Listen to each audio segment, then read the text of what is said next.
Hi, Winwood family. Please know the Summers family is praying for you, and we miss seeing your smiling faces. I'm excited to have the opportunity to read to you today. I'm reading The Captain of the Storm out of the Jesus Storybook Bible. It's called The Storm on the Lake. It's from Mark chapter 4 and Matthew chapter 8. The sun was going down. The air was warm and still. "Let's go across the lake," Jesus said to his friends. Jesus had been helping people all day, and now he was tired.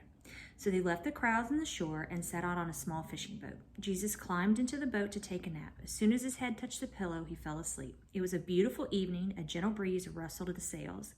The friends were chatting happily as they headed into the middle of the lake. Everything was perfect, just right for a nice, quiet sail. They were only about halfway across when out of nowhere, whirling winds swept across the lake, fierce and strong like a hurricane. A blinding flash of light lit up the sky. Thunder roared right overhead. The storm blew the water into towering waves that hurled the little boat up, up, up, and then set it hurtling, crashing back down, down, down. The fishing boat was blown and buffeted and tossed and turned back and forth and up and down and left and right and round and round. In the middle of the storm, Jesus was sleeping. Now, Jesus' friends had been fishermen all their lives, but in all their years of fishing on the lake, they had never once seen a storm like this one.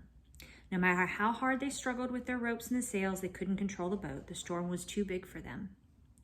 But the storm wasn't too big for Jesus. "Help," they screamed. "Wake up, quick, Jesus." Jesus opened his eyes. "Rescue us, save us," they shrieked. "Don't you care?" Of course, Jesus cared, and that was the very reason he had come, to rescue them and to save them. Jesus stood up and spoke to the storm.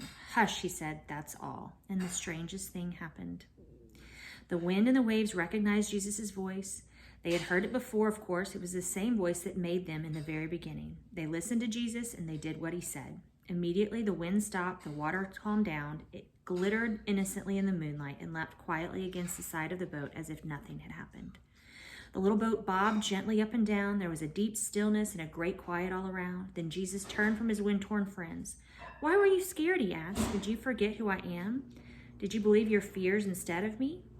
Jesus' friends were quiet as the wind and the waves, and into their hearts came a different kind of storm. "What kind of man is this?" they asked themselves anxiously. "Even the winds and the waves obey him?" They said, because they didn't understand. They didn't realize yet that Jesus was the Son of God. Jesus' friends had been so afraid they'd only seen the big waves. They had forgotten that if Jesus was with them, then they had nothing to be afraid of, no matter how small their boat or how big the storm. Looking forward to see all of you as soon as we can. Praying for you and hope you have a wonderful day.